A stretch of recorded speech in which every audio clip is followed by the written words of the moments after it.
Assalamualaikum warahmatullahi wabarakatuh. Waalaikumsalam warahmatullahi wabarakatuh. Semoga kita semua pada kesempatan ini sehat walafiat dan terus semangat perjuangan dan rangka pembangunan Muhammadiyah Selayar. Saya hormati Bapak Bupati Kepala Daerah Kepulauan Selayar. Alhamdulillah pada kesempatan ini hadir di tengah-tengah kita. Topale Mbah. Dusun Kalebonto, Desa Kaleparan. Selayar, seluruh anggota DPR yang tidak turut hadir. Hormati dari pimpinan pusat Muhammadiyah, pimpinan wilayah, pimpinan daerah. Hormati kepala-kepala OPD.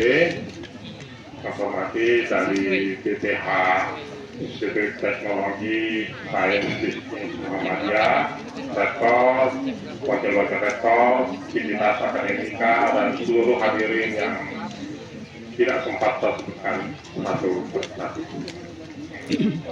Sebelumnya saya perkenalkan diri, saya Andi Wali Kahli mewakili Kepala. Karena itu mohon maaf tidak bisa hadir di tengah-tengah kita karena pada kesempatan ini beliau juga ada rapat kerja nasional di tingkat kementerian yang akan membahas tentang isu-isu terkait pendidikan, utamanya pendidikan tinggi. Jadi saya tentang ini asli orang Selayar. Bapak dan ibu saya asli orang Selayar, tepatnya di Batang Mata maupun Batang Mata Satu. Tepuk tangan dulu. Saya itu sendiri satu-satunya orang Selayar dari hampir 100 pegawai LDK cuma satu orang Selayar. Jadi alhamdulillah sejak 3 tahun terakhir ini sudah ada kampus baru di Kabupaten Selayar, yaitu Institut Teknologi Sains dan Bisnis Muhammadiyah Selayar ini. Sehingga dengan adanya kampus ini merupakan kebijakan dari pemerintah pusat untuk melakukan pemerataan pendidikan dan akses pendidikan. Kalau dulu kita tahu masyarakat Selayar untuk mau mendapatkan gelar sarjana itu harus jauh-jauh merantau keluar dari Selayar. Boleh dibilang semua yang ada sarjananya di sini pasti merantau. Tidak mungkin orang asli dari Selayar di sini yang melakukan pendidikan. Sehingga dengan adanya pendidikan Institut Teknologi ini, maka ini merupakan mempersingkat aksesnya, sehingga tidak perlu lagi jauh-jauh kuliah, cukup di Selayar saja kuliah. Ya.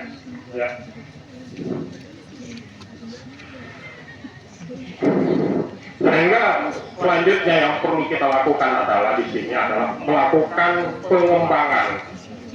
Salah satu bentuk pengembangannya itu adalah membangun kampus, sehingga memang harusnya dalam pengembangan atau pembangunan kampus itu adalah perlu dilihat adalah sesuai dengan syarat-syarat yang ditetapkan oleh pemerintah, apa yang menjadi syarat utamanya di situ. Jadi dengan adanya pembangunan ini kita harap akan meningkatkan mutu dari pendidikan tinggi itu sendiri.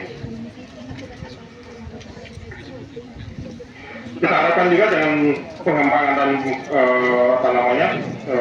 pengembangan kampus ini, semoga mahasiswa, dosen dan seluruh aktivitas akademika yang ada di sini dapat mengikuti perkuliahan dengan nyaman. Jadi mungkin yang selama ini kampusnya ada di daerah kota, kalau di sini ini bisa dengan semoga dengan kalau tadi kita lihat gambarannya yang begitu mega, begitu luas, begitu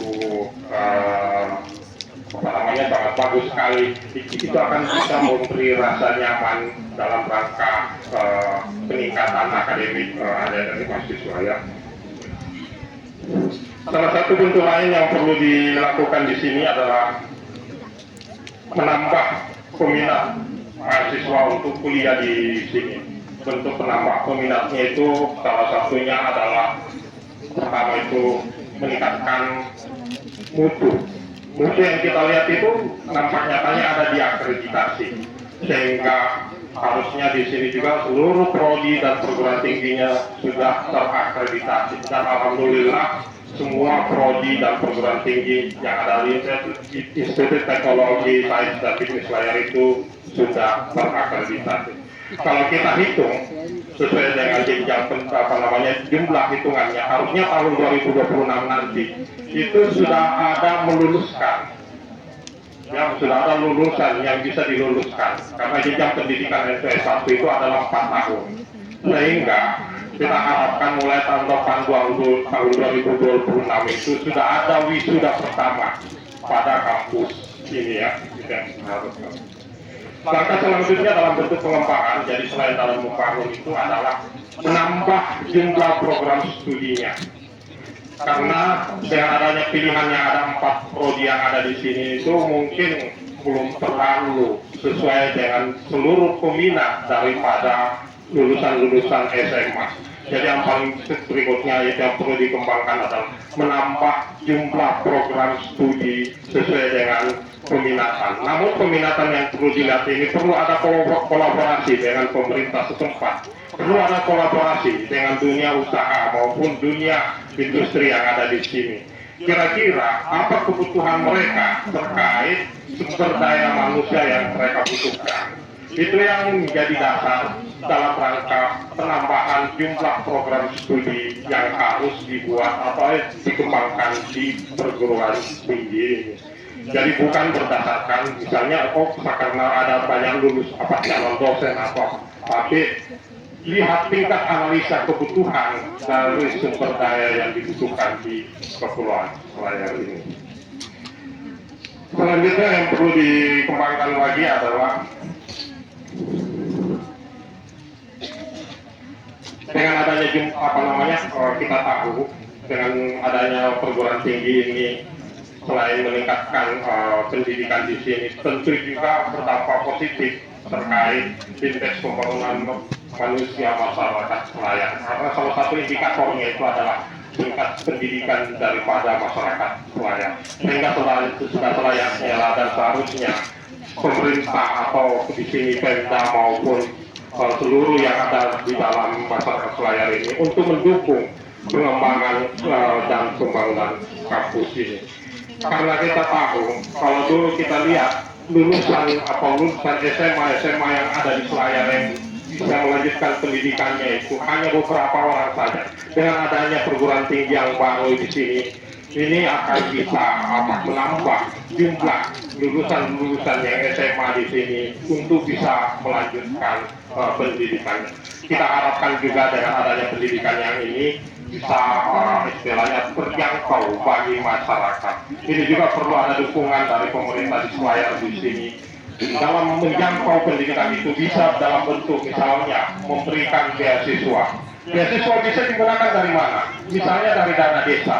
Satu desa satu sarjana itu bisa dikembangkan. Misalnya mengembangkan satu desa satu sarjana dibiayai dari dana desa tersebut. Kalau di sini ada berapa desa, misalnya 100 desa, dan setiap tahun siswa dari Institut Muhammadiyah Selayar itu sudah ada 100 mahasiswa yang bisa dibiayai. Misalnya di sini SPP-nya 2 juta, di atas 1 tahun 4 juta, cuma 4 juta keluar dari dana desa untuk membiayai. Ini bisa juga dikembangkan dari situ untuk menambah indeks pembangunan masyarakat di masyarakat Selayar. Mungkin itu yang bisa saya sampaikan, karena kami dari Audit di Wilayah 9 sangat mendukung setiap pengembangan pendidikan tinggi. Yang penting semuanya harus sesuai dengan jalur dan sesuai dengan aturan yang ditetapkan. Jadi kalau tadi mau ada pengembangannya di JAPEA, silakan aja melakukan pengembangan, namun tetap tingkat kualitasnya itu jangan berbeda. Karena salah satu syarat untuk menjadi SDM atau pengajar itu ya minimal S2 yang sesuai dengan jenjang pendidikannya. Jadi itu juga perlu menjadi perlu menjadi pertimbangan dalam rangka pengembangan. Mungkin itu saja yang saya sampaikan. Terima kasih. Semoga Institut Teknologi dan Bisnis Sains dan Bisnis Layar ini terus berkembang, terus maju. Karena waktu pertama kali mau mendirikan perguruan tinggi itu, tim dari Muhammadiyah Selayar itu kebetulan bertemu saya, dan memang itu hari saya harapkan harus ada perguruan tinggi di Selayar ini. Nah, alhamdulillah 1 tahun setelah ketemu tahun 2022 ketemu tahun 2001 ketemu tahun 2002, alhamdulillah sudah terbit SKIC dari Menteri. Terima kasih. Wabillahi taufiq wal hidayah. Assalamualaikum warahmatullahi wabarakatuh. Waalaikumsalam warahmatullahi wabarakatuh.